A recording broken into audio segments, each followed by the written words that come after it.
ഉത്രാടപ്പാച്ചലെല്ലാം ഇവിടെ എത്തി പായാൻ തുടങ്ങി. നമ്മൾ കുറേ നേരം ഏട്ടാ പായാൻ തുടങ്ങിയിട്ട് തിരിഞ്ഞു നോക്കുമ്പോൾ തുടങ്ങിയത് തന്നെ ഉണ്ട്. അത്ര ഏടി എത്തിയില്ല ഏട്ടാ. പിന്നെ ഇന്ന് എല്ലാവർക്കും തിരക്കാന്നറിയാം. ഇന്നൊരു സൂത്രം കാണിച്ചു തരാം കേട്ടാ.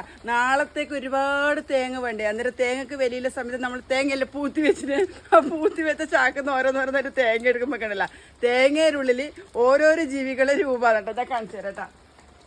തേണ്ടടേ പൊങ്ങ് വന്നിരുന്നൊക്കെ എടുത്തിട്ട് കുഞ്ഞു കോഴീനെ പൊങ്ങും പോലിലേക്ക് ഇത് കാണുമ്പോൾ കുഞ്ഞു കോഴിയെ.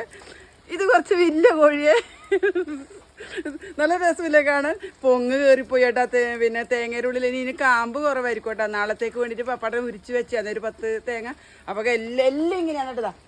ഒന്നിതാ നല്ല രസമില്ലേ, കോഴീനെ പോലില്ലേ കാണുമ്പോൾ. നല്ല കോഴിക്കുഞ്ഞിനെ പോലെ കണ്ടില്ലതാ. ഓരോരോ ഇത് കാണിച്ചു തരാൻ വേണ്ടിയിട്ടാണ്. തേങ്ങയുടെ ഉള്ളിൽ കോഴി. നമുക്കിതൊന്ന് പൊട്ടിച്ച് നോക്കാം കേട്ടാ. കാരണം ഇതിൻ്റെ ഉള്ളിൽ പൊങ്ങുണ്ടോ ഇല്ലയോ നമുക്കൊന്ന് പൊട്ടിച്ച് നോക്കാം കേട്ടാ.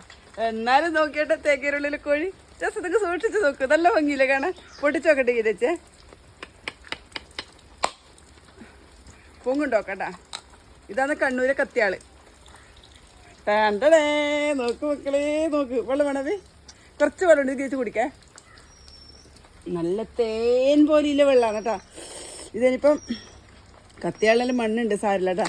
നമുക്കൊരു കഷ്ണം പൊട്ടിച്ചിട്ട് ഇങ്ങനെ എടുക്കട്ടെ. നോക്കിയിട്ട് പൊങ്ങുന്നിട്ടുണ്ടെങ്കിൽ എന്തൊരു മധുരം എന്നറിയാം. ചിലത് മധുരം ഉണ്ടാവില്ല, ഭയങ്കര മധുരം ഉണ്ടല്ലോ. ഒന്ന് ഒരു കഷ്ണം അപ്പിക്കും കൂടി കൊടുത്താൽ കേട്ടോ.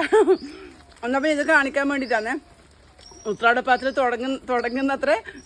എനിക്ക് കുറേ ഇന്നും നാളെയായിട്ട് വീഡിയോ വരാനുണ്ട്. എല്ലാവരും കാണുന്ന സപ്പോർട്ട് ചെയ്യണം. എല്ലാവർക്കും ഉത്രാട ദിനാശംസകൾ എൻ്റെ കുടുംബത്തിൻ്റെ.